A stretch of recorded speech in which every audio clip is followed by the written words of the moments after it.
Alright, welcome back to the Hicks channel. Thanks again for tuning in. Today I'm going to be tying the cheap and easy Silverside fly, which I use in the Outerbanks for school and bluefish. I really like this fly because when it gets wet in the ocean, it just looks exactly like a Silverside, and it's cheap and easy. And as you'll see, those blues really tear these things up. So by the end of the day, you're going to call it quits on that fly, so you don't really want to waste too much money on it. The materials I'll be using today is a size 4 saltwater hook. There you go. I'll be using some lead eyes.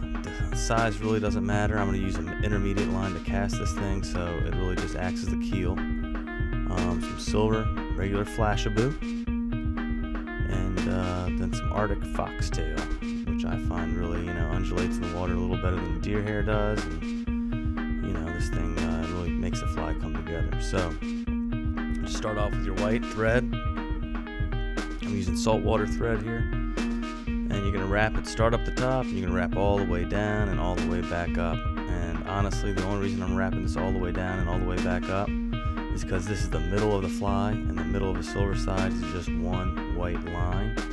So the Arctic fox hair is going to blend right in with this. Maybe too excessive to wrap it all the way down, but I just do it works for me. So then you're going to cut off one little piece of this Arctic foxtail, and I'm saying like one little, pencil size, probably thinner than a pencil size. The line of these Silversides is only about like 1/8 of an inch thick, so when this gets wet, it's going to want to be about 1/8 of an inch from bottom to top. So you're going to start with this, pull off the excess hair, make it look kind of nice, and you're going to start from the very top.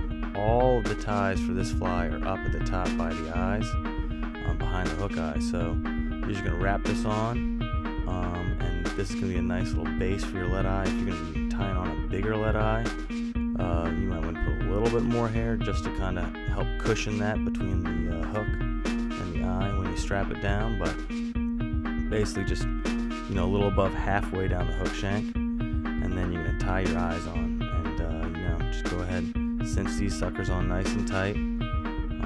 Like I said, they're going to act as the keel, or if you're using a floating line, maybe have your eyes to make it like way down a little bit more and sink into the water. But if you're casting into a school of Silversides, those blues are going to find it and tear it up.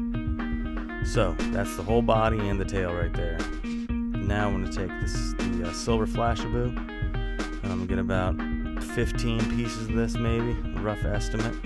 Alright, I'm going to cut the whole length of it from the top to where it's cinched off in the bunch. So, one whole length of about 15 pieces. Doesn't need to be super bulky, this is just the outline of the fly. And you're going to take that, bend it in half, find about halfway, and cut it with your scissors here. Alright, so now you're going to take 1/2 of that silver Flashaboo, and you're going to tie it right down the middle. Just do a couple wraps behind the hook eye, in between the eyes. And then just kind of bend it back. With the loose wraps, you'll be able to adjust it, make them meet up nicely, and then you're just tying this down in between the hook eye and the eyes. And I do a little figure 8 over the top of the eyes, but I'm not cinching down behind the eyes. I want that thing to kind of float freely up above the eyes. And then I'm going to take it. If you have a rotary vise, you can flip your vise, but for me, I go cheap and easy, so I just take my hook out and put it back down.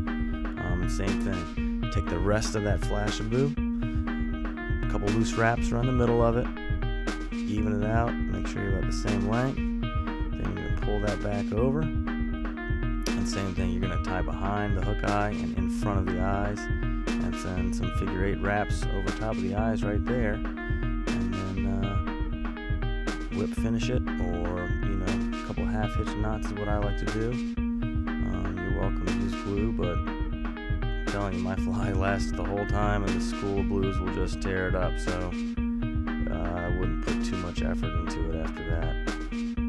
Alright, so the reason I like this fly, when you look at it at first, it's basically kind of like a Krelex pattern with the hair down the middle, but when you get this thing wet, it's going to look almost exactly like a Silverside minnow. So a little bit of water for you there, and as you can see, that silver kind of acts like the outline for the top and the belly, and then the white hair just kind of goes straight down the middle, like a white line.